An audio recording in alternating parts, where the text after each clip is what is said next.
Mason Mount melakukan crossing, melakukan umpan-umpan lambung yang menukik ke arah kotak penalti.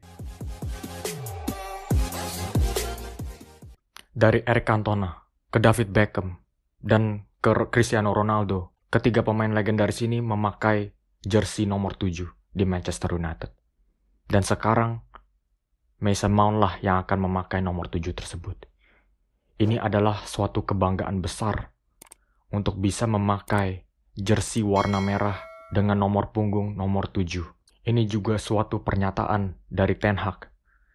Seberapa besar apresiasi dia, seberapa besarnya penilaian dia terhadap Mason Mount. Kalau saya perhatikan ya, dari sejarah pemain-pemain nomor 7 ini, sebagian besar mereka itu adalah spesialis dalam tendangan free kick. David Beckham, tendangan melengkungnya, tendangan pisangnya, itu pasti masih bisa kita ingat. Dan Cristiano Ronaldo, dalam tendangan knuckleball-nya, saya juga masih ingat. Pertama kali dia melesatkan tendangan knuckleball di tahun 2007-2008. Itulah pertama kalinya knuckleball diciptakan. Saat itu Manchester United bertemu dengan Portsmouth. Kipernya David James. Itu saya nggak bakal lupa. Tendangan Ronaldo yang meliuk-meliuk dari kiri dan akhirnya masuk ke kanan. Itu sangat mengecoh David James. Sampai-sampai kiper itu pun hanya bisa melongo, nggak bisa bergerak, tidak ada reaksi apapun. Nah sekarang Mason Mount, dia juga memiliki kualitas yang sama dalam tendangan free kick. Itu tergantung situasi. Kalau situasinya itu membutuhkan dia untuk melakukan tendangan pisang, dia bisa melakukannya ala David Beckham. Kalau mungkin jaraknya agak lebih jauh, dia juga bisa seperti Cristiano Ronaldo melesatkan tendangan knuckleball. Sama halnya yang dia lakukan ketika Chelsea melawan Aston Villa. Pindah ke Manchester United itu adalah keputusan yang sangat mudah untuk Mason Mount.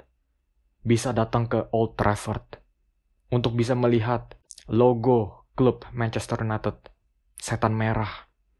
Itu pasti adalah sebuah kenangan dari Mason Mount ya, yang masih terngiang-ngiang di kepalanya ketika dia melihat pemain seperti Cristiano Ronaldo dan Wayne Rooney ketika mereka bersinar di Manchester United dengan kelegendarisannya Sir Alex Ferguson.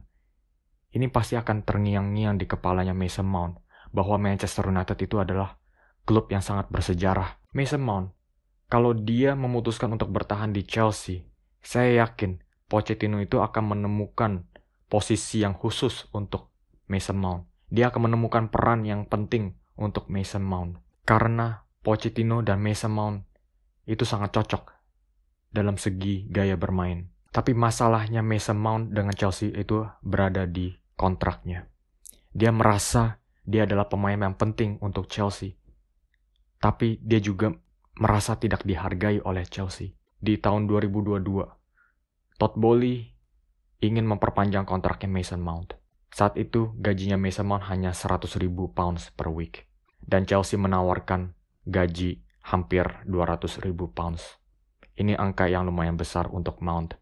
Tapi masalahnya, yang dipermasalahkan oleh Mason Mount itu adalah hak komersil pemain dan juga durasi kontrak tersebut. Dia merasa dengan kondisi klausul tersebut, dia merasa tidak dihargai oleh Chelsea. Dia merasa kecewa.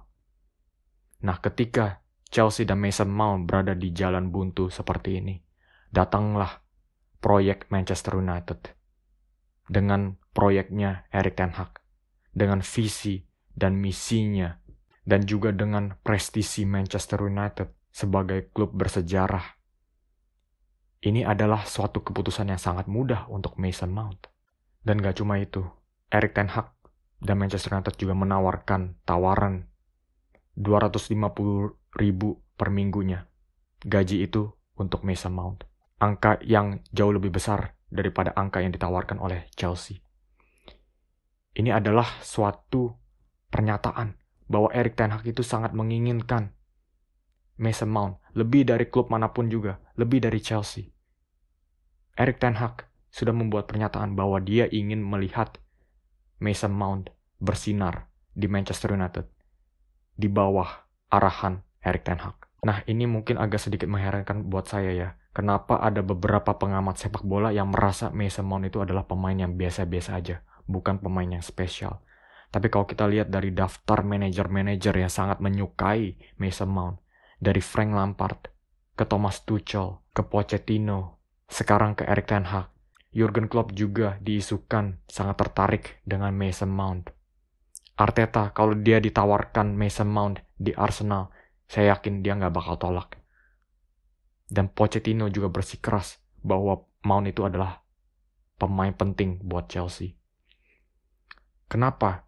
Kalau semua manajer-manajer level teratas ini sangat menyukai Mount, kenapa kita bisa melihat seorang pemain yang biasa-biasa aja di Mason Mount? Erik ten Hag itu sudah jelas, dia sangat menginginkan Mason Mount. Dia sangat menghargai Mason Mount. Ketertarikan dia itu bukan hanya di musim ini saja, tapi sudah 5-6 tahun ke belakang. Saat itu, Mason Mount baru saja graduasi dari Chelsea dan butuh waktu bermain. Akhirnya dia dipinjamkan oleh Chelsea ke Vitesse di Eredivisie. Di awal bulan-bulan pertama, Mason Mount itu jarang bermain, agak sulit menemukan waktu bermain dan lebih sering di bangku cadangkan. Dan akhirnya ada satu momen di mana Vitesse bertemu dengan Utrecht yang saat itu dilatih oleh Erik ten Hag. Inilah momen di mana Erik ten Hag itu mendapatkan kesan pertamanya dari Mason Mount.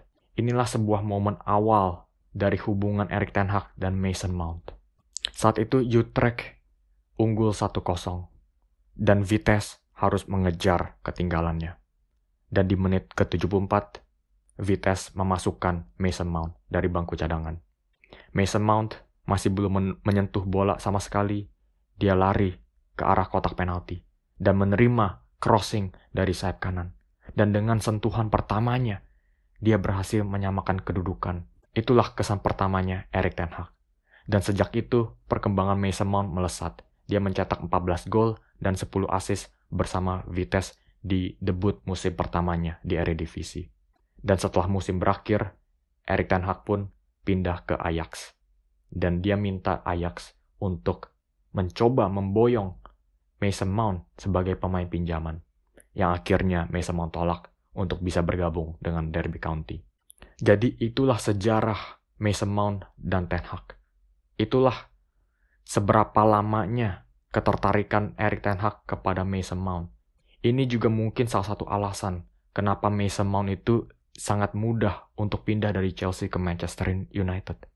Itu karena dia merasa dengan adanya ten Hag, dia sudah menemukan akhirnya manajer yang sangat mengerti dia dan juga sangat menghargai dia. Nah, dengan kedatangannya Mason Mount, saya yakin midfield United itu akan berubah, akan lengkap. Karena sekarang unit midfieldnya ada Casemiro, Bruno Fernandes, dan juga Mason Mount. Kalau kita lihat dari United tahun lalu, sumber golnya itu semuanya ada di Marcus Rashford. Semuanya itu bergantung kepada Marcus Rashford untuk melakukan mukjizat. Tapi ketika Marcus Rashford mengalami cedera, semua penggemar United merasa cemas. Siapa yang bisa mencetak gol kalau nggak ada Rashford? Anthony Martial nggak bisa diandalkan. Jadon Sancho ghosting. Anthony nggak konsisten. Nah, disinilah Bruno Fernandes juga harus melakukan kontribusinya. Dia harus membantu Marcus Rashford dalam soal mencetak gol. Karena Manchester United, kalau mereka ingin menjuarai Premier League, mereka tidak bisa bergantung saja dengan Marcus Rashford. Mereka juga butuh dukungan dari Bruno Fernandes. Yang seperti kita ketahui, dia juga sangat hebat dalam mencetak gol. Kita bisa lihat dari tahun 2019-2020, musim pertamanya. Dan musim keduanya, terlebih lagi, 2020-2021. Bruno Fernandes itu bisa mencetak gol dari segala posisi, dari segala sudut, dari luar kotak penalti, dari pergerakan menusuk ke area kotak penalti. Saya sudah bisa bayangkan Mason Mount melakukan crossing, melakukan umpan-umpan lambung yang menukik ke arah kotak penalti, dan akhirnya Bruno Fernandes bisa melakukan tap-in. Itulah gambaran yang ada di kepala saya. Kalau saya bayangkan Mason Mount dan Bruno Fernandes bisa main bareng. Dan penurunan Bruno Fernandes itu juga terjadi karena Manchester United itu nggak bisa bertahan. Karena mereka tidak bisa bertahan, Bruno Fernandes itu juga harus ikut bertahan. Akhirnya dia berubah dari nomor 10 menjadi nomor 8. Nah, dengan adanya Mason Mount, dia bisa meringankan tugas defensifnya Bruno Fernandes. Dan akhirnya bisa mendorong Bruno Fernandes ke posisi yang lebih ideal. Oke guys, sampai di sini aja video hari ini. Jangan lupa kasih komen di bawah pendapat kalian tentang Mason Mount di Manchester United. Apakah kalian setuju dengan pernyataan saya bahwa dengan keberadaannya Mason Mount ini akan sangat membantu untuk mendorong Bruno Fernandes sebagai seorang nomor 10 atau juga second striker di Manchester United. Dan juga jangan lupa kasih rekomendasi di bawah konten apa yang kalian ingin lihat selanjutnya dari channel ini. Pendapat kalian itu sangat penting dan sangat dihargai. Saya selalu baca semua komen-komen Anda. Saya merasa komen-komen Anda itu sangat unik, sangat menarik, dan sangat berwawasan luas. Saya nggak pernah bosan baca komen Anda, dan saya akan coba untuk terus membalas satu persatu. Dan yang terakhir, jangan lupa kasih like dan subscribe, karena ini akan sangat membantu channel ini. Dan ini juga merupakan sebuah dukungan buat saya, supaya saya bisa memberikan konten-konten yang lebih baik di hari-hari mendatang.